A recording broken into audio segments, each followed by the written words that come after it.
நன்றி, நன்றி மூர்த்தி, நன்றி மூர்த்தி. நண்பர்கள் அனைவருக்கும் என்னுடைய அன்பான பணிவான வணக்கங்கள். என் பெயர் ஜான். நான் ஒரு குடிநோயாளி. எல்லாம் வல்ல இறைவனோட அருளாலையும் தோழமையில இணைந்து செயல்படுவதால் நான் கொள்ளக்கூடிய அனுபவம் தெம்பு நம்பிக்கையாலையும் இன்னைக்கு ஒரே ஒரு நாள் நான் குடிக்கல, தெளிவா மன நிறைவா அமைதியா வாழ என்னாலான எல்லா முயற்சிகளையும் செய்து கொண்டிருக்கின்றேன்.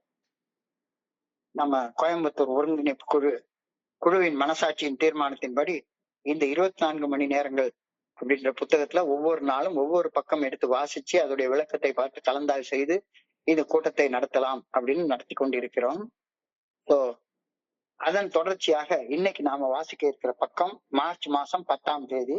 ஸோ முதல்ல அந்த மார்ச் 10 சிந்தனையை வாசிச்சு அதுக்கப்புறம் அதோடைய விளக்கத்தை பார்த்து கலந்தாய்வு செய்து இந்த கூட்டத்தை நடத்துவோம். மார்ச் 10 சிந்தனையை வாசிக்குமாறு நண்பர் விமல்குமார் அவர்களை பணிவோட கேட்டுக்கொள்றேன். ஓட்டி விமல்குமார், மார்ச் 10. 24 மணித்துளிகள் ஒரு நாள், மார்ச் 10. ஏஏ தோழமையின் இன்றைய சிந்தனை. சக குடிநோயாளிகளுடன் ஏஏ தோழமையில் இணைந்து அவதிப்பட்டுக் கொண்டிருக்கும் பிற குடிநோயாளிகளுக்கு பணி செய்வதால் நாம் நமது நம்பிக்கையை உறுதிப்படுத்திக் கொள்கின்றோம்.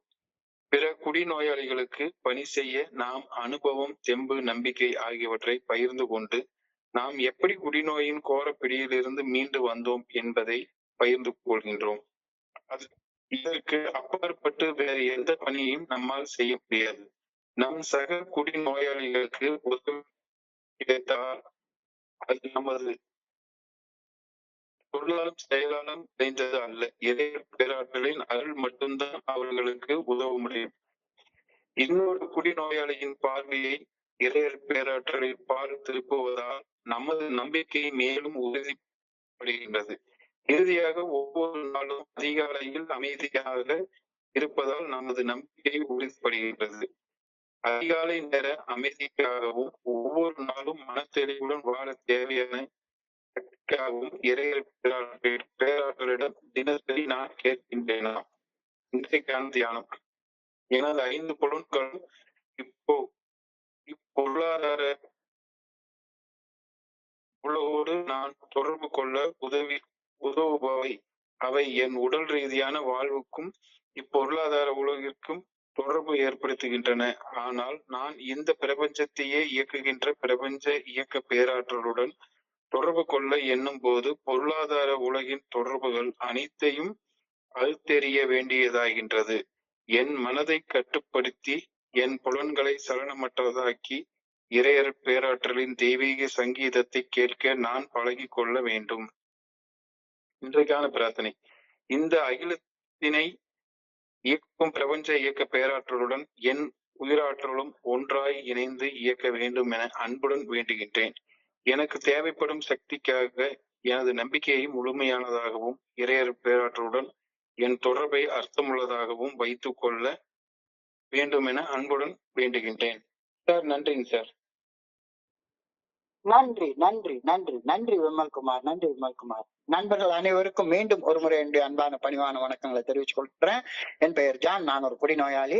எல்லாம் வல்ல இறைவனோட அருளாலையும் தோழமையில இணைந்து செயல்படுவதால் நான் பெற்றுக்கொள்ளக்கூடிய அனுபவம் தெம்பு நம்பிக்கையாலையும் இன்னைக்கு ஒரே ஒரு நாள் நான் குடிக்கல, தெளிவா மன நிறைவா அமைதியாக வாழ என்னாலான எல்லா முயற்சிகளையும் செய்து கொண்டிருக்கின்றேன். நம்பிக்கை குறைபாடு, லேக் ஆஃப் ஃபெய்த் இத பத்தி நேற்றுக்கு நம்ம பார்த்தோம். இன்னைக்கும் லேக் ஆஃப் ஃபெய்த் அத பத்தியே ஒரு தொடர்ச்சியான சிந்தனை. நம்பிக்கை குறைவுபடும் போது தோழமையின் கூட்டங்களுக்கு சென்று அங்கு நம்முடைய சக நண்பர்களின் அனுபவ பகிர்வுகளை கேட்கும் போது நமக்கு தெம்பு கிடைச்சு நாம இழந்து போயிருந்த நம்பிக்கையை மீட்டு எடுக்க முடியும் அப்படின்ற கருத்து நேற்றைய சிந்தனையில வழங்கப்பட்டிருந்தது. லேக் ஆஃப் ஃபெய்த், நம்பிக்கை குறைவுபடும் போது கூட்டத்துக்கு போய் உட்காரு, காது கொடுத்து கேளு. காது கொடுத்து கேட்கிறப்ப நண்பர்களுடைய அனுபவ பகிர்வுல இருந்து உனக்கு நம்பிக்கை கிடைக்கும், குறைஞ்சு போயிருக்கிற நம்பிக்கை புதுப்பிக்கப்படும் அப்படின்ற கருத்து நேற்றுக்கு சிந்தனையில் கொடுக்கப்பட்டிருந்தது. நாம நம்முடைய மனசுக்குள்ளார கொள்ளக்கூடிய நம்பிக்கையின் தரம் குறைவுபடும் போது வாழ்க்கையுடைய மதிப்பும் குறைஞ்சு போயிருக்கிறதாக நமக்கு ஒரு உணர்வு உண்டாகும். ஏன்னா நம்பிக்கையுடைய தரம் தான் வாழ்க்கையுடைய மதிப்பையே நிர்ணயம் செய்கிறது அப்படின்ற கருத்தையே நேற்றுக்கு பார்த்தோம். நம்பிக்கையின் தரம் அதிகரிக்க அதிகரிக்க நம்முடைய வாழ்க்கையின் மதிப்பு நமக்குள்ளார உணரப்படுவதும் அது அதிகரிச்சு கொண்டே போகும். எந்த அளவு நம்பிக்கையை நமக்குள்ளார நம்ம வளர்த்து கொண்டு உறுதிப்படுத்திக் கொள்றோமோ அந்த அளவு நம்முடைய வாழ்க்கைய மதிப்பு மிக்கதாக நம்ம உணர்வோம் அப்படின்ற கருத்து நேற்றுக்கு சொல்லப்பட்டிருந்தது. இன்னைக்கு அதே நம்பிக்கை குறைவுபடுறதாக உணரும் போது நாம மீட்டிங்க்கு போய் நாம எப்படி இருந்தோம், நமக்கு என்ன நடந்தது, இன்னைக்கு நாம எப்படி இருக்கின்றோம் அப்படின்ற நம்முடைய அனுபவங்களை உண்மையோட நேர்மையோட பகிரும் செயலை செய்யும் போதும் நம்பிக்கை குறைவு சீர்பட தொடங்கி ஆழ் மன நம்பிக்கை உறுதிப்பட ஆரம்பிக்கும் அப்படின்ற கருத்து இன்னைக்கு சிந்தனையில வழங்கப்பட்டுள்ளது. நேற்றுக்கு காத வாயை மூடிக்கிட்டு பேசாம அடுத்தவங்க பகிர்றத கேட்கிறப்ப நமக்கு குறைஞ்சு போன நம்பிக்கை சீர்படும் அப்படின்ற கருத்து நேற்றுக்கு சொல்லப்பட்டிருந்தது. இன்னைக்கு அதே இன்னும் கொஞ்சம் நம்ம பகிர்றப்ப நான் எப்படி இருந்தேன், குடிச்சு வீணா போய் கெட்டு போய் வாழ்க்கையுடைய அடிமட்டத்துல எப்படா சாவம் அப்படின்ற வாழ்க்கையை வாழ்ந்துட்டேன், என்ன நடந்தது, தோழமைக்கு வந்தேன், எனக்கு இந்த 12 செயல் கிடைச்சது, அந்த வாழ்க்கையாக வாழ ஆரம்பிச்சேன். வாழ்க்கையாக வாழ ஆரம்பிச்சதுனால இன்னைக்கு எனக்கு எந்த வகையான குற்ற உணர்ச்சி இல்லை, எதிர்காலம் குறிச்ச பயம் இல்லை, இன்னைக்கு நான் நல்ல வாழ்ந்துட்டு இருக்கிறேன் அப்படின்ற அனுபவம் தெம்பு நம்பிக்கையை உண்மையோட நேர்மையோட பகிரும் போதும் இழந்து போயிருந்த நம்பிக்கைய நாம மீட்டு எடுக்க முடியும் அப்படின்ற சிந்தனை இன்னைக்கு வழங்கப்பட்டிருக்கு. நான் தோழமையில வந்து என்னும் போது எப்படி இருந்தேன் அப்படின்னு யோசிச்சு பார்க்கிறேன். 14/2/1997 கூட ஒரே ஒரு கட்டி 90 ml மட்டும் நான் குடிச்சிருந்தேன்னா இன்னைக்கு உங்க கூட நின்று பேசிட்டு இருக்க மாட்டேன், செத்து போயிருக்கேன். அந்த நிலைமையிலதான் நான் இருந்தேன். எனக்கு வாழ முடியும் அப்படின்ற நம்பிக்கை கடுகளவு கூட இல்லை. அந்த நிலையிலதான் நான் வந்து சேர்ந்தேன். எப்படி இருந்தேன் அப்படின்னா என்னால வாழ முடியும்ன்ற நம்பிக்கை எல்லாம் கடுகளவு இத்தினோண்டு கூட இல்லை. அந்த நிலைமையிலதான் நான் தோழமைக்கு வந்து சேர்ந்தேன். நேற்றுக்கு சொன்ன மாதிரி தோழமையில வந்து இணைஞ்சு நண்பர்களுடைய பகிர்வுகளை கேட்க என்னுடைய நம்பிக்கை கொஞ்சம் கொஞ்சமா வர ஆரம்பிச்சது. இவ்வளவு மோசமான நிலையில இருந்தவங்களே இந்த நிலைமைக்கு வளர்ந்துருக்காங்க, என்னாலையும் வர முடியும் அப்படின்ற நம்பிக்கை பிறந்த நம்பிக்கை கொஞ்சம் கொஞ்சமா வளர ஆரம்பிச்சது. 90 நாள் 90 மீட்டிங்க்கு வாயை மூடிட்டு வந்து உட்காரு, காது கொடுத்து கேளு அப்படின்னு சொன்னாங்க. நண்பர்களுடைய அந்த அனுபவ பகிர்வுகளை கேட்டதுனால நான் பெற்ற நம்பிக்கை வளர ஆரம்பிச்சது, வளர்ந்து உறுதிப்பட ஆரம்பிச்சது. 90 நாள் கழிச்சு அப்ப என்னுடைய ஸ்பான்சர் சொன்னாரு, இப்ப நீ பகிர ஆரம்பி, உன்னுடைய அனுபவம் தம்பு நம்பிக்கைய நண்பர்களுக்கு பகிர்ந்து கொடுக்க ஆரம்பி, பகிர உன்னுடைய நம்பிக்கை இன்னும் உறுதிப்பட ஆரம்பிக்கும் அப்படின்ற கருத்தை எனக்கு சொன்னாங்க. அந்த மோசமான அவமானமான அசிங்கமான அனுபவங்களை பகிரும் போது அந்த அசிங்கமான அனுபவங்களுக்கு காரணமான செயல்கள் நான் செஞ்சதை நான் நிறுத்திட்டு பகிர்ந்து கொண்டாதானே பகிர்தலுக்கு அர்த்தம் இருக்க முடியும். குடிச்சிட்டு வாந்தி எடுத்த கதையை பகிர்ந்து கொண்டா அதுல என்ன அர்த்தம் இருக்க முடியும்? அப்ப நான் உண்மையோட பகிரணும் அப்படின்னு சொன்னா, அசிங்கத்தை அவமானத்தை பகிரணும் அப்படின்னு சொன்னா, அந்த அசிங்கத்தை அவமானத்தை இறை அருளால ஆன்மீக முன்னேற்றமாக மாற்றி கொண்டதற்கு அப்புறம் தானே நான் பேசவே ஆரம்பிக்கணும். அதுக்கு முன்னால நான் பேசுறதால ஒண்ணுமே ஆக போறதே கிடையாது. என்னுடைய அசிங்கமான அவமான அனுபவங்களை கஷ்டப்படுற மனிதர்களுக்கு நான் பகிர்ந்து கொடுக்கும் போது அவங்க கஷ்டப்படுற நிலையில இருந்து காப்பாத்துற சக்தி என்னுடைய அனுபவங்கள் இருக்கு அப்படின்னு சொல்லி ஏல சொல்றாங்க. எப்ப அந்த சக்தி என்னுடைய அசிங்க அவமானமான அனுபவங்களுக்கு கிடைக்கும்? அந்த அசிங்க அவமானத்துக்கு காரணமான செயல்கள் செய்யறத நான் நிறுத்தினா மட்டும்தானே என்னுடைய அசிங்க அவமான செயல்களுக்கு ஒரு வேல்யூ கிடைக்கும். இது புரிந்து கொள்ள ரொம்ப கடினமான ஒரு கருத்து. ஆனா புரிஞ்சுக்கிட்டா இந்த கருத்தையா நான் இவ்வளவு நாள் புரிஞ்சுக்காம இருந்தேன் அப்படின்னு எனக்கு தோண ஆரம்பிக்கும். செத்துக்கிட்டு இருக்கிற ஒரு குடி நோயாளிக்கு உயிரூட்டக்கூடிய அனுபவம் திரும்ப நம்பிக்கை நான் பகிர்றேன்னா என்ன அர்த்தம்? நான் பட்ட அவமானத்தை அசிங்கத்தை பகிர்றதுனால அந்த நண்பருக்கு உயிர் கிடைக்க போறது கிடையாது. இவ்வளவு மோசமாக அவமானத்திலயும் அசிங்கத்திலயும் இருந்த மனுஷன் எப்படிடா இப்ப தலை நிமிர்ந்து வாழ்றான், அதுக்கு இவன் என்ன செஞ்சான் அப்படின்னு ஒரு குடிநோயாளி யோசிக்கிறப்பதான் அவனுக்கு அந்த தெம்பு வரும், நம்பிக்கை வரும். வெறுமன அசிங்க அவமானத்தை பகிர்றதுனால யாருக்குமே தெம்பு வராது, நம்பிக்கை வராது. அசிங்க அவமானத்தை இறைவனுடைய அருளால ஆன்மீக முன்னேற்றமாக திருத்தி அமைத்து கொண்ட அந்த எப்படி இருந்தோம், என்ன நடந்தது, நான் என்ன செஞ்சேன், தலை நிமிர்றதுக்கு நான் என்ன செஞ்சேன், இன்னமும் தலை குனிஞ்சிட்டே பேசிட்டு இருக்க நான் தோழமைக்கு வரல இல்ல. அப்ப இந்த கருத்து இன்னைக்கு தெளிவாக சொல்லப்படுகிறது. செத்துக்கிட்டு இருக்கிற ஒரு நண்பனுக்கு உயிரூட்டும் சக்தி என்னுடைய அசிங்க அவமான அனுபவங்களுக்கு கிடையாது. ஆனா அந்த அசிங்க அவமான அனுபவங்களை ஆன்மீக முன்னேற்றமாக திருத்தி அமைச்சு கொள்ள நான் என்ன செஞ்சேன் அப்படின்றத பகிரும்போது என்னுடைய அசிங்க அவமானத்துக்கு எல்லாம் ஒரு வேல்யூ கிடைக்குது. பாத்தீங்களா அந்த வேல்யூ? நான் ஃபெலோஷிப்ல வர்றப்ப இது என்ன, நான் குடிச்ச அனுபவம், உளுந்த அனுபவம், பணத்தை தொலைச்ச அனுபவம், பொண்டாட்டி அடிச்ச அனுபவம், இதுக்கெல்லாம் என்ன மதிப்பு இருக்க முடியும் அப்படின்னு நினைச்சேன். இன்னமும் பொண்டாட்டி அடிச்சுக்கிட்டு இருந்தா அந்த அனுபவத்துக்கு மதிப்பே கிடையாது. ஆனா என்னுடைய மனைவிய என்னுடைய வாழ்க்கையில பாதியாக பார்த்து, ஐய இவங்களை மதிக்க நான் தவறிட்டமே, அப்போ அவங்களுக்கு என்னுடைய செயல் திருத்தங்கள் மூலமாக பரிகாரங்கள் செய்ய ஆரம்பிக்கிறப்ப நான் பட்ட அந்த வலி, வேதனை, துன்பம், துயரம், சிக்கல், அசிங்கம், அவமானம், இது எல்லாத்துக்கும் ஒரு மதிப்பு கிடைக்க ஆரம்பிக்குது. அது எனக்கு நம்பிக்கையை கொடுக்கும், இன்னும் வாழலாம் அப்படின்ற நம்பிக்கையை கொடுக்கும். நம்பிக்கை வளர்றதுக்கு, உறுதிப்படுறதுக்கான ஒரு வழியை இன்னைக்கு சொல்லியிருக்கிறாங்க. என்னுடைய அசிங்கமான அவமானமான அனுபவங்களுக்கு அடுத்தவங்க உயிரை காப்பாற்றக்கூடிய மதிப்பு வரணும் அப்படின்னா அந்த அசிங்கமான அவமானத்தை உருவாக்கிய செயல்கள் செயல இருந்து நான் விலகி வாழ்ந்துட்டு அதுக்கப்புறமாக அந்த அனுபவத்தை பகிர்ந்து கொள்ளணும் அப்படின்ற கருத்து எனக்கு புரிஞ்சுது. நல்ல புரியுது. நான் குடிச்சுக்கிட்டு வாந்தி எடுத்தேன், வாந்தி மேலேயே புரண்டு பக்கத்துல யாரும் வர முடியாத அளவுக்கு நாத்தம் முடிச்ச வாழ்க்கைய வாழ்ந்துட்டு இருந்தேன் அப்படின்னு நான் சொல்றது யாரையுமே காப்பாத்தாது. இன்னைக்கு ஒரு சாராய கடைக்கு போனாலும் அந்த அசிங்கமான அவமானமான அனுபவங்களை லைவா டெலிகாஸ்ட் பண்றதை பார்க்கலாமா, நேரடியா பார்க்கலாமா. வாந்தி அடிச்சுட்டு பக்கத்துல போனாலே ஒரு ஸ்மெல் ஒரு புளிச்ச நாத்தம் அடிக்கக்கூடிய குடி நோயாளியே இன்னைக்கு நேரடியா பார்க்கலாமே. அசிங்கமும் அவமானமும் அந்த அனுபவங்கள் எப்படி எனக்கு உயிர் கொடுக்க முடியும்?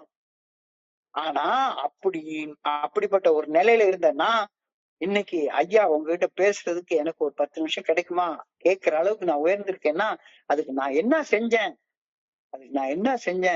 அதுக்கு பேர் தான் அனுபவம். அந்த அனுபவம் தான் உனக்கு தெம்ப கொடுக்கும், அந்த அனுபவம் தான் உனக்கு நம்பிக்கை கொடுக்கும். அப்ப அசிங்க அவமானத்தை ஏற்படுத்திய செயல்கள் செய்யறதுல இருந்து விலகி வாழ்ந்துட்டு அதுக்கப்புறமா பகிர ஆரம்பி. வெறுமனே அசிங்க அவமானத்தை பகிர்ந்து கொண்டுட்டே இருக்காத. சோ அசிங்கம் அவமானப்பட்டு அவற்றிலிருந்து மீண்டு வாழும் நண்பர்களது அனுபவ பகிர்வுகள் நானும் என்னுடைய அசிங்க அவமானத்திலிருந்து விலகி வாழ வேண்டும் என்ற நம்பிக்கை எனக்கு கொடுச்சு. அசிங்க அவமானம் ஏற்படுத்தும் செயல்கள் செய்வதிலிருந்து விலகி வாழ முடியும் என்ற நம்பிக்கையை நான் பெற்று தவறான செயல்கள் செய்யற அந்த செயல்ல இருந்து விலகி வாழ ஆரம்பிச்சேன். விலகி வாழ்ந்ததால எனக்கு கிடைச்ச தெம்பு, எனக்கு கிடைச்ச நம்பிக்கை, அப்பதான் அந்த வாழ்க்கையுடைய மதிப்பே எனக்கு புரிய ஆரம்பிச்சது.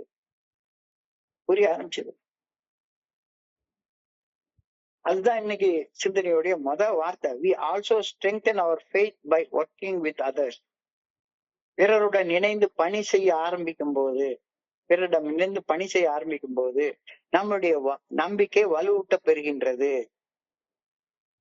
என்னுடைய சக நண்பரிடம் எனது அனுபவம் நம்பிக்கையை பகிர்ந்து கொள்வதன் மூலமாக நான் இனிமேல வாழ போற வாழ்நாட்களை இறைவன் படைத்த நோக்கத்தின்படி வாழ முடியும் அப்படின்ற நம்பிக்கை எனக்குள்ளார கொஞ்சம் கொஞ்சமா உறுதிப்பட ஆரம்பிச்சது. Yes, we also strengthen our faith by working with others. பணி செய்து வாழ்தல். என் கடன் பணி செய்து கிடப்பதுவே. ஏன் எனக்கு வேற வேலையே கிடையாது இனிமே வாழ்க்கையில. என் கடன் பணி செய்து கிடப்பதுவே. என்ன இறைவன் இந்த உலகத்துல படைத்த நோக்கமே அவர் படைத்த படைப்பு அனைத்திற்கும் பணி செய்து வாழ்வதற்காக மட்டும்தான் அப்படின்ற படைப்பின் நோக்கமே தோழமையில பணி செய்து வாழ ஆரம்பிச்சதுக்கு அப்புறம் தான் எனக்கு புரிய ஆரம்பிச்சது.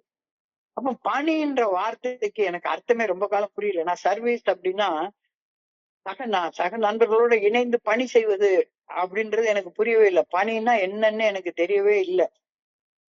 சர்வீஸ்னா என்னன்னு எனக்கு தெரியல. அதாவது என்னுடைய குருஜி எனக்கு அழகா சொல்லி கொடுத்தாரு. நீங்க பாரு, உங்கள்கிட்ட 2 வீலரோ 4 வீலரோ ஒண்ணு இருக்கு. இந்த 2 வீலரோ 4 வீலரோ ஸ்டார்ட் ஆக மாட்டேங்குது.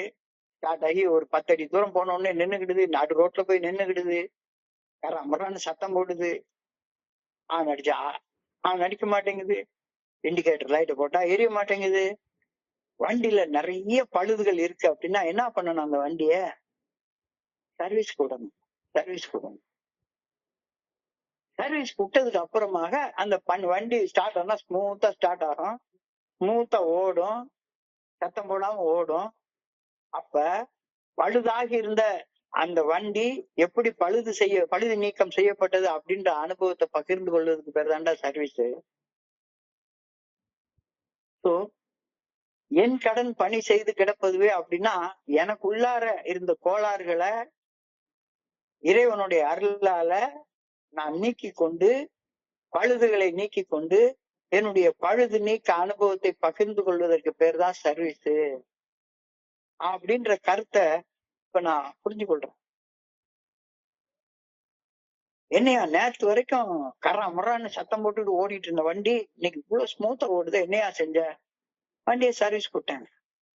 நேற்றுக்கு தொட்டதுக்கெல்லாம் உட்காந்து கோவப்பட்டே கிடப்ப, எதுக்கு எடுத்தாலும் பயந்துட்டே இருப்ப, எதுக்கு எடுத்தாலும் சந்தேகப்பட்டுக்கிட்டே வேலை பார்த்துட்டே உட்கார்ந்து இருப்ப, புறம் பேசிட்டே இருப்ப, ராத்திரி பகல் மாறாம எப்ப பார்த்தாலும் செல்போனை கையில வச்சுக்கிட்டு போன் பிக்சரை பார்த்துக்கிட்டு அனுபவிச்சுட்டே இருந்தாலும் இன்னைக்கு எதுவுமே செய்யல, இவ்வளவு எனர்ஜெட்டிக்கா பேசுற, என்ன செஞ்ச? என்னுடைய பழுதுகளை நீக்கி கொண்டேன். என்னுடைய பயம், கோபம், பொறாமை, சந்தேகம், காமம், சோம்பேறித்தனம், ஆணவம், கழிவிறக்கம், பேராசை எல்லாத்தையும் இந்த 12 படிகள் அடங்கிய மீட்படையின் செயல் திட்டத்தை வாழ்க்கையாக வாழ்வதன் மூலமாக பழுது நீக்கம் செய்து கொண்டேன். அந்த பழுது நீக்கத்தை பகிர்ந்து கொள்வதற்கு பேர் தான் பணி செய்தல். தம் கடன் அடியேனையும் தாங்குவதுவே, என் கடன் பணி செய்து கிடப்பதுவே. இது திருநாவுக்கரசர் எழுதின திருவாசகத்துல எழுதின பாடல்ல வர்ற வரி.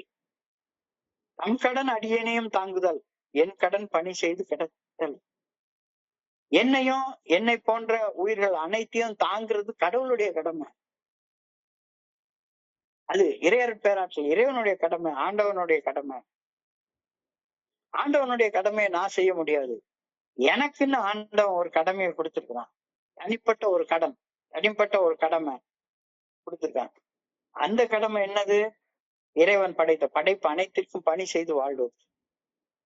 இறைவன் படைத்த படைப்பு அனைத்திற்கும் பணி செய்து வாழ்வது. எந்த உயிரையும் தாங்கிறது என்னுடைய கடமையே கிடையவே கிடையாது.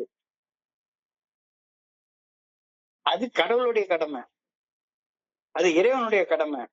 ஆனா இறைவன் படைத்த படைப்பு அனைத்திற்கும் பணி செய்து வாழ்வதுவே இறைவன் என்னை படைத்த ஒரே ஒரு நோக்கம் அப்படின்ற உண்மைய இன்னைக்கு நான் சந்தேகத்துக்கு இடம் இல்லாம தெரிஞ்சுக்கிறேன்.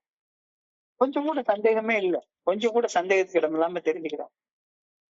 நான் படைப்பிற்கு பணி செய்ய வேண்டும் என்றால் நான் முதலில் அசிங்கப்பட்டு அவமானப்பட்டு வாழ்வது நிறுத்தியாகணும். அசிங்கப்பட்டு அவமானப்பட்டு குடிச்சுட்டு வாந்தி எடுத்துட்டு இருக்கிற பொருள் எல்லாம் அடமானம் வச்சுக்கிட்டு கடனை வாங்கிட்டு ஊர் சுத்திக்கிட்டு கோழிக்கறி சாப்பிட்டு குடல்கறி சாப்பிட்டுக்கிட்டு பொழுத வேஸ்ட் பண்ணிட்டு இருக்கிற அந்த அசிங்க அவமானத்தை நிறுத்தணும். நிறுத்தலைன்னா பணி செய்ய முடியாது. எனக்கு அசிங்கமோ அவமானமோ எந்த செயல் செஞ்சதால உருவாச்சோ அந்த செயல் செய்யறத நான் நிறுத்தணும். இல்லாட்டி போனா பணி செய்ய முடியாது. இன்னமும் அசிங்கம் இருக்கு, அவமானம் இருக்கு, இன்னைக்கு 25 லட்சம் ரூபாய் கடன் இருக்கு அப்படின்னு சொன்னா அது அடைக்கிறதுக்கு உள்ள வழியெல்லாம் செய்யு. ஒளியில் செயலாற்றுதல், வெளிச்சத்துல செயலாற்றுதல். வெளிச்சத்துல செயலாற்றும் போது மட்டும்தான் அசிங்கப்படாம அவமானப்படாம வாழ முடியும். திருடணும்னா இருட்டுக்குள்ளாரதான் போய் திருட முடியும். லஞ்சம் வாங்கணும்னா எல்லாரும் முன்னாலே கை நீட்டி வாங்கவே முடியாது. இருட்டுலதான் எவரும் அறியாமல் தப்பும் தவறு செய்து வாழ முடியும். பக்கத்து வீட்டுக்காரன் பொண்டாட்டியை கூப்பிடுறதுக்கு ஒளிஞ்சி மறைஞ்சி அப்பதான் அதை செய்ய முடியும். ஒளியில் செயலாற்றும் போது மட்டும்தான் எனக்கு அசிங்கமும் அவமானமும் ஏற்படவே ஏற்படாது. இருளில் எவரும் அறியாமல் செய்யக்கூடிய தப்பும் தவறும் அப்படி செஞ்சு வாழ்ந்துட்டு இருந்த நேரத்துல எனக்கு அசிங்கமும் அவமானம் மட்டும்தான் இருந்தது. இன்னமும் இருட்டுக்குள்ளார நான் வாழ்ந்துட்டு இருந்தேன் அப்படின்னு சொன்னா என்னால யாருக்கு நான் வழிகாட்ட முடியும்? ஆனா இருள்ல இல்லாம வெளிச்சத்துல வாழ்ந்து கொண்டிருந்த மனிதர்களுடைய அனுபவ பகிர்வுகளை கேட்க கேட்க ஒளியில செயல்படக்கூடிய அனுபவம் எனக்கும் வந்துச்சு. இருட்டுல எல்லாம் எதுவும் செய்யக்கூடாது, பயந்து பயந்து பகிர வேண்டிய அவசியமே கிடையாது. இருளின் வாழ்க்கை ஒளியின் வாழ்க்கை ரெண்டுக்கும் நிறைய வித்தியாசம் உண்டு. நிறைய வித்தியாசம் உண்டு. நிறைய வித்தியாசம். திருடணும்னா இருட்டுலதான் போய் திருட முடியும். ஆனா உழைச்சு சம்பாதிக்கிறது வெளிச்சத்துல சம்பாதிக்க முடியும். உழைச்சு சம்பாதிக்கிற காசுல ஒரே ஒரு வாய் சோறு எடுத்து வச்சா கிடைக்கிற ருசி திருடி எவ்வளவு பெரிய மட்டன் பிரியாணி சாப்பிட்டாலும் கிடைக்க போறது கிடையாது. சோ இருள் வாழ்க்கை ஒளி வாழ்க்கை. ஒளியில செயலாற்றும் போது மட்டும்தான் நான் அசிங்கப்படாம அவமானப்படாம வாழ முடியும். எளிமையான கருத்து இந்த கருத்து.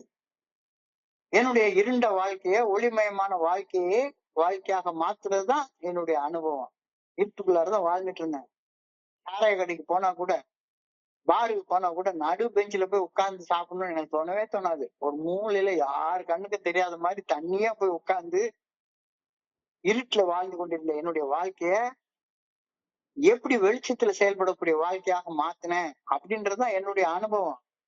இருளில் வாழ்ந்தது அனுபவமாக இருக்க முடியாது. இருளடைந்த வாழ்க்கைய பிரகாசமான வாழ்க்கையாக மாற்றியது ஏஏ தோழமை. ஏஏ தோழமை பரிந்துரைக்கக்கூடிய 12 படிகள் அடங்கிய மீட்படையும் செயல் திட்டத்தை வாழ்க்கையாக வாழ்ந்ததுதான் இருளில் வாழ்ந்து கொண்டிருந்த என்னுடைய வாழ்க்கைய வெளிச்சத்துல வாழக்கூடிய வாழ்க்கையாக மாற்றி அமைச்சது. இருளில் இருந்து ஒளிக்கு கடந்து வந்ததுதான் என்னுடைய அனுபவம். ஒரு நண்பர்லாம் என்கிட்ட சொல்லிட்டு இருந்தாரு, ஏஐல எல்லாம் நல்லவனுக்கு ஏஐல இடம் எங்கே இடம்? ஏஐல வந்து அவனுடைய அசிங்கத்தை சொல்லு, அவமானத்தை சொல்லு. இருள்ல வாழ்ந்த வாழ்க்கை வந்து ஒளிக்கு நான் வந்து வாழலைன்னா அதுக்கு அந்த அவமானம் அசிங்கமா அனுபவமாக மாறவே மாறாது. இருளில் இருந்து ஒளிக்கு கடந்து வந்ததுதான் அனுபவம். இந்த அனுபவத்தை பகிர பகிர பகிர பகிர என் மனசுல நான் உருவாக்கி கொண்டிருக்கிற நம்பிக்கை இன்னும் இன்னும் இன்னும் இன்னும் ஆழப்பட்டு வளர்ந்து உறுதிப்பட்டு என்னை ஒரு தலை நிமிர்ந்து வாழக்கூடிய மனுஷனாக மாற்றும். பகிர்வதால் என் சக நண்பர்களுக்கு நான் பணி செய்கின்றேன். வேற எதுவுமே பணி கிடையாது. பொறுத்த அளவுல ஷேர் பண்றது. எப்படி இருட்டுல வாழ்ந்துகிட்டு இருந்த என்னுடைய வாழ்க்கைய ஒளியில வாழக்கூடிய வாழ்க்கையாக நான் மாத்தினேன் அப்படின்றதுதான் பகிர்தல். இந்த பகிர்தல் செய்ய செய்ய செய்ய செய்ய நான் என்னுடைய சக நண்பர்களுக்கு பணி செய்ய ஆரம்பிக்கிறேன். என்னுடைய பணி செய்வதால, பணி வாழ்க்கையால என்னுடைய நம்பிக்கை உறுதிப்படுகின்றது. என்னுடைய பணியால என்னுடைய நண்பருக்கு நான் எந்த உதவியும் செய்யல. என்னுடைய பணி வாழ்க்கையால என்னுடைய நம்பிக்கையை நான் உறுதிப்படுத்திக் கொள்கின்றேன். அவ்வளவுதான். வேற ஒண்ணுமே செய்யல. வேற ஒண்ணுமே செய்யல. இதைத்தான் இன்னைக்கு 3வது வரையில எழுதியிருக்காங்க. I find that I can do nothing to help anybody. அடுத்தவங்களுக்கு உதவி செய்ய எனக்கு சக்தியும் கிடையாது, எதுவுமே செய்ய முடியாது. அடுத்தவங்களுக்கு பணி செய்யறது மட்டும்தான் என்னால செய்ய முடியும். பணி செய்யறது எப்ப? பகிர்றது மட்டும்தான் என்னுடைய பணி. வேற ஒரு பணியும் எனக்கு கிடையாது. I can only share my experiences, strength and hope. பிறருக்கு உதவ. நான் ஒண்ணும் கடவுள் கிடையாது, நான் ஒண்ணும் ஆண்டவர் கிடையாது, நான் இந்த பிரபஞ்சத்தை இயக்கக்கூடிய பிரபஞ்ச இயக்க பேராற்றெல்லாம் கிடையாது. என்னால செய்ய முடிஞ்சது எல்லாமே என்னுடைய அனுபவம் தம்பி நம்பிக்கைய பகிர்ந்து சக நண்பர்களுக்கு பணி செய்ய மட்டும்தான் என்னால முடியும். நான் எப்படி என்னுடைய அசிங்க அவமானங்கள்ல இருந்து மீண்டு வெளியே வந்தேன் அப்படின்றத பகிர்ந்து கொள்ள மட்டும்தான் என்னால முடியும். I can do nothing myself except tell them my experiences, strength and hope. How I found the way out. எப்படி குடிநோயில இருந்து மீண்டு வெளியே வந்தேன், குடிநோயின் பாதிப்புகள்ல இருந்து எப்படி மீண்டு வெளியே வந்தேன் அப்படின்ற அனுபவம் தெம்பு நம்பிக்கை மட்டும்தான் என்னால பகிர முடியும். வேற எதையுமே நான் யாருக்குமே செய்ய முடியாது. அந்த ஒண்ணுதான் நான் செய்யக்கூடிய பணி. இந்த பணிவை எவ்வளவு பணியோட செய்ய முடியுமோ அவ்வளவு பணியோட இந்த பணியை செய்ய. If the other person is helped, it is by the grace of God and not by what I did or said.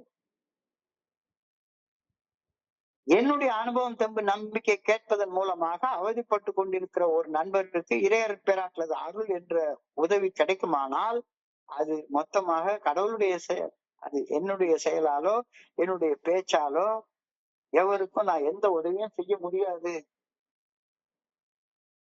எவருக்கும் எந்த உதவியும் செய்ய முடியாது, கண்டிப்பா செய்ய முடியாது. என்னால செய்ய முடிஞ்சதெல்லாம் பணி செய்யறது மட்டும்தான்.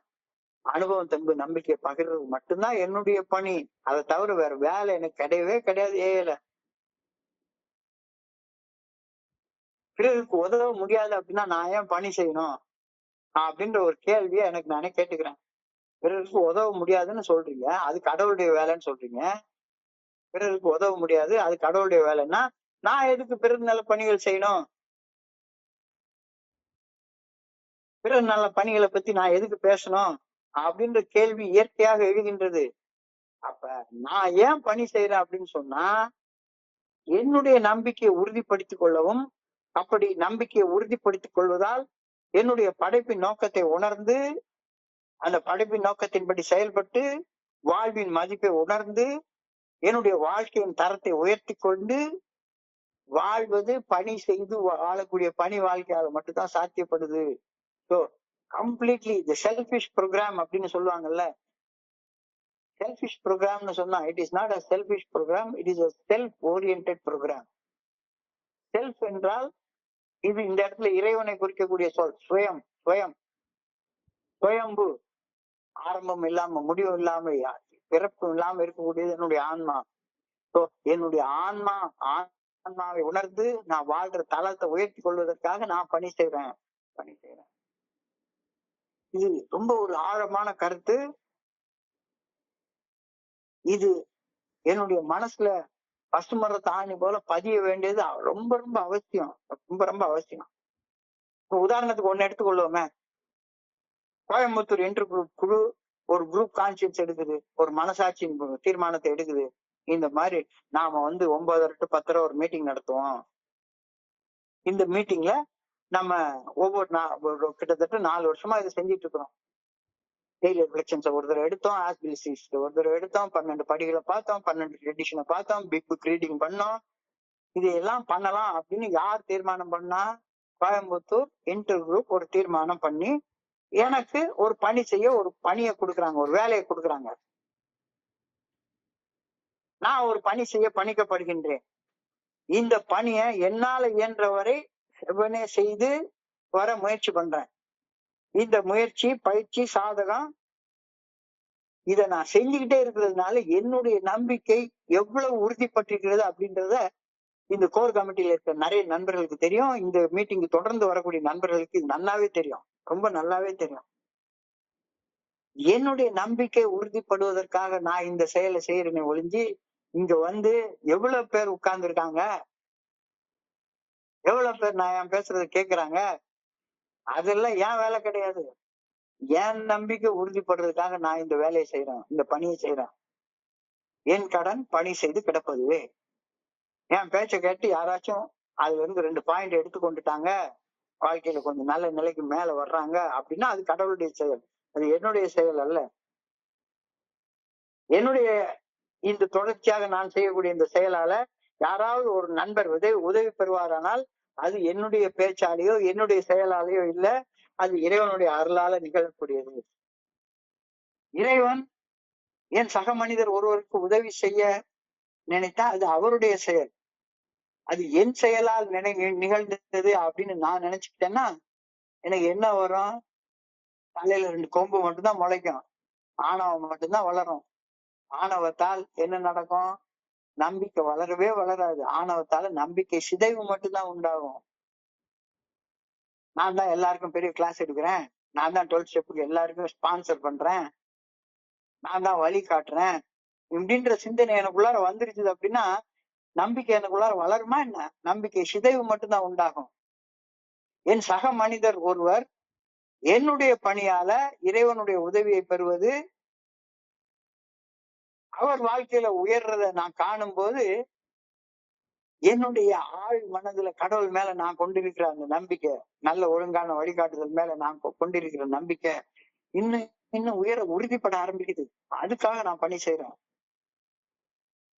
ஒவ்வொரு நாள் காலையிலயும் அந்த அதிகாலை அமைதியில என்னுடைய சக மனிதருக்கு எந்த ஒரு பணியை செய்து என்னுடைய நம்பிக்கையை உறுதிப்படுத்திக் கொள்ளலாம் என்ற கேள்விய தினசரி தியானத்திலையும் பிரார்த்தனையிலையும் கேளு. என்னுடைய மனசு, என்னுடைய அகம் தூய்மையாக இருந்தால் இறைவனிடம் பதில் கிடைக்கும். என்னுடைய மனசுக்குள்ள ஆணவமும் சந்தேகமும் பயமும் பொறாமையும் தன்மையும் இருந்தது அப்படின்னு சொன்னா கடவுள்கிட்ட இருந்து பதில் கிடைக்காது. இப்பதான் பதில் சொல்லிட்டே இருக்கும். என்னுடைய மனசுக்குள்ள என்னுடைய அகத்துல அடுத்தவருக்கு உதவி போகின்றோம் என்ற ஆணவம் இருந்தால் அது மனசுக்கு வழிகாட்டுதல், அது இறைவனுடைய நல்ல ஒழுங்கான வழிகாட்டுதல் கிடையவே கிடையாது. Our own faith in sharing, when we see others actually find their recovery, turning to God, அதை நான் பாக்குறேன். என்னுடைய நம்பிக்கை உறுதிப்படுது. அடுத்தவங்கள்ட்ட ஆண்டவர் செயலாற்ற எனக்கு வாழ்க்கை மேல வைக்கக்கூடிய நம்பிக்கை உறுதிப்படணுன்றதுக்காக பணி செய்யறேன். என்னுடைய சக மனிதன் என்னுடைய அனுபவ பகிர்வுகளை கேட்டு அந்த நண்பர் ஆண்டவர் பால் திரும்பி நல்ல வாழ்க்கை வாழ ஆரம்பிப்பதை காணும் போது என்னுடைய சொந்த நம்பிக்கை ஆழப்படுகின்றது, உறுதிப்படுகின்றது, வலுவூட்டப்படுகின்றது. அதுக்காக தான் நான் பகிர ஆரம்பிக்கிறேன் அப்படின்ற கருத்தை இன்னைக்கு ரொம்ப உறுதியாக சொல்லியிருக்காங்க. அதுதான் இன்னைக்கான சிந்தனையாகவும் கொடுக்கப்பட்டிருக்கிறது. Do I ask God in this quiet times for this strength to stay sober this day? இன்னைக்கு ஒரு நாள் ஒரு செயல் அடிமையாக இல்லாம மன தெளிவோட வாழ்றதற்கு தேவைப்படக்கூடிய அந்த நம்பிக்கையின் உறுதிய கடவுள்கிட்ட அன்றாடம் நான் கேட்கிறேன். நான் என்னுடைய சக நண்பருக்கு பணி செய்ய தேவைப்படும் ஆற்றலை புனிதமான மௌனத்துல சொல்லற சும்மா அமர்ந்து இருந்து நான் என்னுடைய வீட்டுக்குள்ள அவர் உருவாக்கி வச்சிருக்கிற அந்த 3க்கு 3 இடத்துல அமைதியா உட்கார்ந்து இருந்து இன்னைக்கு இந்த நண்பர்களுக்கு நான் என்ன பணி செய்யலாம் அப்படின்னு நான் கேட்கிறேன்னா, டெய்லி கேட்கிறேன்னா. அடுத்தவங்களுக்கு உதவி செய்யறதுன்னா என்னுடைய ஆணவத்தால எல்லாம் வேணா கேட்பேன். ஆனா பணி செய்யக்கூடிய பணிவை நான் கேட்டதே கிடையாது. அப்படி கேட்டேன்னா மன தெளிவோட வாழ்றதுக்கு தேவைப்படக்கூடிய நம்பிக்கை, மன வலிமை எனக்கு கிடைக்கும். இதைத்தான் இன்னைக்கு தியானமாக அழகாக கொடுத்திருக்கிறாங்க. இந்த தியானத்தை படிக்கிற நேரத்துல எனக்கு திருமூலருடைய ஒரு அழகான பாட்டு ஒண்ணு ஞாபகத்துக்கு வருது.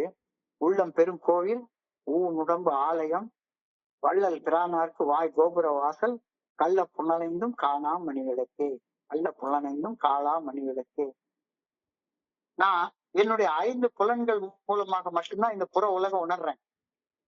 இந்த புற உலகம் உணரணும்னா எனக்கு 5 புலன்கள் தேவை. புலன்கள் புற உலகை அறிந்து கொள்ள எனக்கு உதவி செய்கின்றன. புற உலகை பார்க்கறதுக்கு, கேட்கறதுக்கு, உணர்றதுக்கு புலன்கள் ஒரு விளக்கு போல எனக்கு உதவுகின்றன. அந்த புலன்கள் கள்ளம் செய்யும் தன்மை உடையவை. எனக்கு கொடுக்கப்பட்டிருக்கிற 5 புலன்களும் கள்ளம் செய்யக்கூடிய தன்மை உடையவை. அந்த புலன்கள் எப்பவுமே சிற்றின்ப நாட்டத்துல மாயையில என்னை ஆழ்த்தக்கூடிய மாய விளக்குகள். கள்ள புலன் 5 அப்படின்னு அதனால சொல்றாரு. என்னைய திசை திருப்பி கொண்டு போறதுக்காக தான் இந்த 5 புலன்களும் என்னைய எப்ப பார்த்தாலும் சோதனை பண்ணிட்டே உட்கார்ந்துருக்கும். இதுவும் இறைவனுடைய செயல்பாடுதான். மாயையில் அழுந்தி துன்பமுற்று அந்த துன்ப அனுபவங்கள் மூலம் உண்மை விளங்கப்பெற வேண்டி, அதுக்காகவே 5 புலன்களை ஆண்டவன் எனக்கு கொடுத்திருக்கிறாரு. இது இறைவனுடைய ஏற்பாடு. கள்ள புலன்கள் கண், காது, மூக்கு, நாக்கு, தோல். கண், காது, மூக்கு, நாக்கு, தோல். இந்த 5 புலன்களும் என்னைய இருட்டுல வாழ்றதுக்கும் பயன்படும். அவற்றையே சரியாக பயன்படுத்தினால் இறையருள் பேராற்றலை உணர வழிகாட்டும் ஒளி விளக்குகளாகவும் இந்த 5 புலன்கள் பயன்படும். எப்படி பயன்படுத்துறதுன்றது உன்னுடைய சாய்ஸ். இந்த 5 புலன்கள் இல்லைன்னா புற உலகம் உன்னால உணர முடியாது. இந்த 5 புலன்கள் கள்ளத்தன்மை உடையவை, உன்னைய மாய உலகத்திலேயே வாழ வைக்கக்கூடிய தன்மை உடையவை. அப்போ இந்த புலன்களை வச்சு மாய உலகத்திலேயும் வாழலாம். இல்ல மணி விளக்கு அப்படிம்பாங்க. மணி விளக்குன்றது அரண்மனையில இருக்கக்கூடிய மெயின் அந்த லேண்டர்ன்னு சொல்லுவாங்க. அதை மணி விளக்கு அப்படின்னு சொல்லி சொல்லுவாங்க. அந்த மணி விளக்காகவும் இந்த புலன்களை பயன்படுத்தலாம். ஸோ கள்ள புலன், கண், காது, மூக்கு, நாக்கு, தோல் ஆகிய 5 புலன்களை என்னை இருட்டிலையும் வாழ வைக்கும். அந்த புலன்களை சரியாக பயன்படுத்தினால் இறையர் பேராற்றலை உணர வழிகாட்டும் ஒளி விளக்காகவும் அந்த 5 புலன்களும் எனக்கு பயன்படுத்தப்படலாம். இது இந்த கருத்தை இன்னைக்கு சொல்லியிருக்கிறாரு. My 5 senses are my means of communication with the materialistic world. They can also be used to hold communion with the great spirit of the universe. ரெண்டுக்கும் பயன்படலாம். வெறுமனே 5 புலன்களை உபயோகிச்சு மெட்டீரியலிஸ்டிக் வேர்ல்ட்ல பணம் சம்பாதிச்சு பெரிய பெரிய பணக்காரனா மாறுறதுக்கும் 5 புலன்களை உபயோகப்படுத்தலாம். அதே 5 புலன்களை உபயோகப்படுத்தி இந்த பிரபஞ்ச இயக்க பேராற்றலை எனக்குள்ளார உணர்றதுக்கும் அதை பயன்படுத்தலாம். என்னுடைய புலன்களை வெறுமன பொருளாதார முன்னேற்றத்துக்கு மட்டும் பயன்படுத்தி வாழணும்னு நான் ஆசைப்பட்டா செய்யலாம். தப்பு, அது முடியாதுன்னு இல்லை. ஆனா அதே புலன்களை பிரபஞ்ச இயக்க பேராற்றலோட, இறையருள் பேராற்றலோட, பராசக்தியோட, விஸ்வ சக்தியோட உள்ளார்ந்த தொடர்பை உறுதிப்படுத்திக் கொள்ளவும் என்னுடைய அந்த புலன்களை பயன்படுத்த முடியும். சோ புலன்களை வச்சு இருட்டுல வாழ்றதுக்கு நீ புலன்களை பயன்படுத்த போறியா, இல்ல மணி விளக்காகன்னா ஆளோட நடுவுல போட்டிருக்கக்கூடிய எல்லாத்துக்கும் வெளிச்சம் தரக்கூடிய மணி விளக்காக உன்னுடைய புலன்களை பயன்படுத்த போறியா? என்ன செய்ய போற? உனக்குன்னு ஒரு உருவாக்கி வச்சிருக்கல உன்னுடைய வீட்டுல ஒரு 3க்கு 3 இடம். அந்த 3க்கு 3 இடத்துல புனிதமான மௌனத்துல சொல்லற சும்மா அமர்ந்து இருந்தால் நிகழ்காலத்துல என்னுடைய 5 புலன்களின் கவனம் அந்த புலன்களை இயக்கக்கூடிய பிரபஞ்ச இயக்க பேராற்றலை உணர்வதற்கு உதவல மணி விளக்காக சாதனங்களாக பயன்படுத்த முடியும் அப்படின்ற கருத்தை நீங்க தெளிவாக உள்ள பெருங்கோவில் உடம்பு ஆலயம். என்னுடைய உள்ளம் வந்து குடியிருக்கக்கூடிய இல்லம். உடம்பு ஆலயம், உடம்பு அடையாளான இந்த உடம்பு ஆன்மா இருக்கக்கூடிய இடம். ஆலயம் என்றால் ஆன்மா இருக்கக்கூடிய இடம். இந்த கொடுத்திருக்கக்கூடிய அந்த கள்ள புலன் 5, அந்த கள்ள புலன் 5 கண், காது, மூக்கு, நாக்கு, தோல் ஆகிய 5 புலன்களும் செய்யக்கூடிய தன்மையுடையவை. அந்த கள்ளம் தன்மையுடைய அந்த புலன்களை உபயோகிச்சு அதை மணி விளக்காக உபயோகிச்சு அந்த புலன்களை இயக்கக்கூடிய பிரபஞ்ச பேராற்றிலேயே உணர்றதற்கு பயன்படுத்த முடியும் அப்படின்ற கருத்தை நீ தியானத்தை அழகா சொல்லியிருக்கிறாங்க. சோ என் கடன் பணி செய்து கிடப்பது. I pray that I may get my spirit in tune with the spirit of the universe. எனக்கு இருக்கக்கூடிய ஆன்மா இந்த பிரபஞ்சத்தை இயக்கக்கூடிய பேராற்றல். அந்த பிரபஞ்ச இயக்க பேராற்றலுடைய ஒரு சிறு புலி, ஒரு துக்கள் தான் ஆன்மாவாக எனக்குள்ளார இருக்கிறது. இதை நான் உணரணும் அப்படின்றதுக்காக ஆண்டவா ஒண்ணு வேண்டுகிறேன். I pray that through faith and communion with God I may receive the strength I need. வாழ்றதுக்கு எனக்கு தேவைப்படக்கூடிய பலம், ஆற்றல் எல்லாமே நம்பிக்கையின் மூலமாக கிடைக்குது. அந்த நம்பிக்கை செயல்களின் மூலமாக கிடைக்குது. நேற்றுக்கு ஒரு செயலை கொடுத்திருந்தாங்க, பிறருடைய பகிர்வுகளை கேட்கும் போது எனக்கு நம்பிக்கை கிடைக்குதுன்னு சொன்னாங்க. இன்னைக்கு உண்மையான பகிரும் போது நம்பிக்கை கிடைக்குதுன்னு சொல்றாங்க. இந்த 2 மூலமாக பிரபஞ்ச இயக்க பேராற்றலோட நான் ஒன்றாக இணைஞ்சு வாழ்றதுக்கான சக்தியை பெற்றுக் கொள்ளணும் அப்படின்ற கருத்தை இன்னைக்கு தெளிவா சொல்றாங்க. டாக்டர் சினாப்சிஸ் சுருக்கமாக பார்த்தா, நேற்றுக்கு லேக் ஆஃப் ஃபெய்த், நம்பிக்கை குறைபாடு ஏற்படும் போது அந்த நம்பிக்கை பூர்த்தி செய்வதற்கு, உறுதிப்படுத்துவதற்கு காது கொடுத்து அடுத்தவங்க பகிர்தலை கேளு அப்படின்னு சொல்லி சொன்னாங்க. இன்னைக்கு உன்னுடைய அனுபவம், தெம்பு, நம்பிக்கையை உண்மையாக பகிர்ந்து கொள். அப்ப அனுபவம்ன்றதுக்கான விளக்கம் இன்னைக்கு தெளிவாக சொல்லப்படுகிறது. அசிங்க அவமானம் அனுபவம் கிடையாது.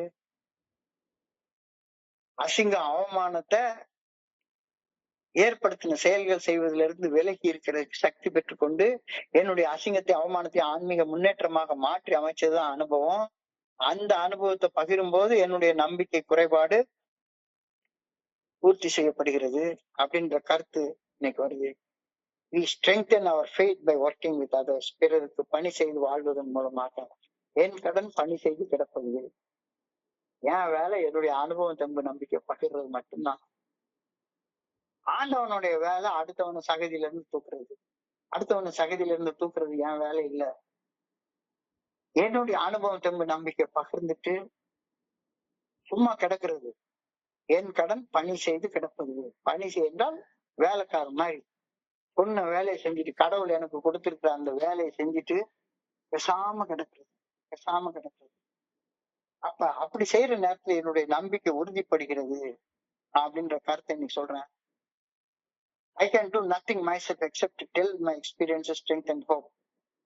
How I found a way out from my addiction. இதை மட்டும்தான் என்னால சொல்ல முடியும். இப்படி சொல்ல சொல்ல சொல்ல சொல்ல என்னுடைய நம்பிக்கை உறுதிப்படுகிறது.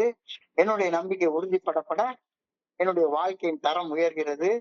என்னுடைய வாழ்க்கையின் தரம் உயர்கிறதும் வாழ்க்கையுடைய மதிப்பு எனக்கு தெரிய ஆரம்பிக்குது. மதிப்பு உணர்ந்து வாழ ஆரம்பிக்கிறேன். ஒவ்வொரு நாள் காலையிலையும் அந்த அதிகாலை அமைதியில ask in your morning prayer and meditation how you can be helpful to the suffering alcoholic. The answers will come if your house is in order.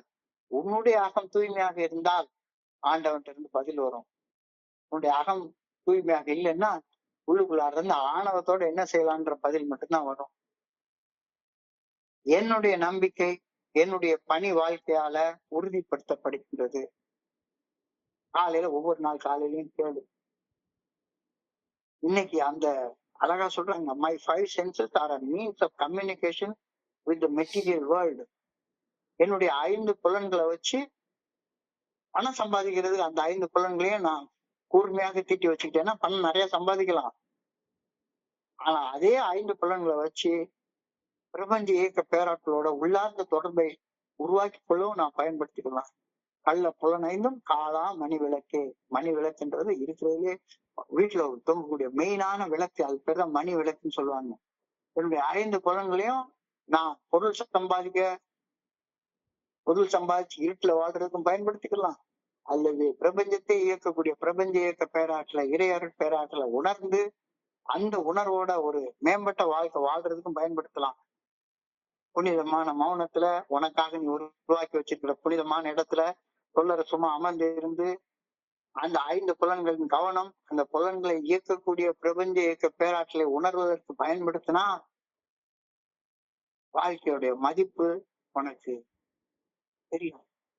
அரிது மானிடராய் பிறத்தல் அரிதுன்னு உனக்கு புரியும். இந்த வாழ்க்கையை வேஸ்ட் பண்ணக்கூடாது அப்படின்ற எண்ணம் தானா வரும். அதுக்காக இன்னைக்கு பிரார்த்திக்கிறார், I pray that I may get my spirit in tune with the spirit of the universe. இந்த பிரபஞ்சத்தை இயக்கக்கூடிய அந்த பிரபஞ்ச இயக்க பேராற்றலும் அதோடைய சிறு துகளாக எனக்குள்ளாக இருக்கக்கூடிய ஆன்மாவும் ஒன்றித்து இருக்கணும் அப்படின்னு நான் ஆண்டவா உன்னை வேண்டிக்கிறேன்.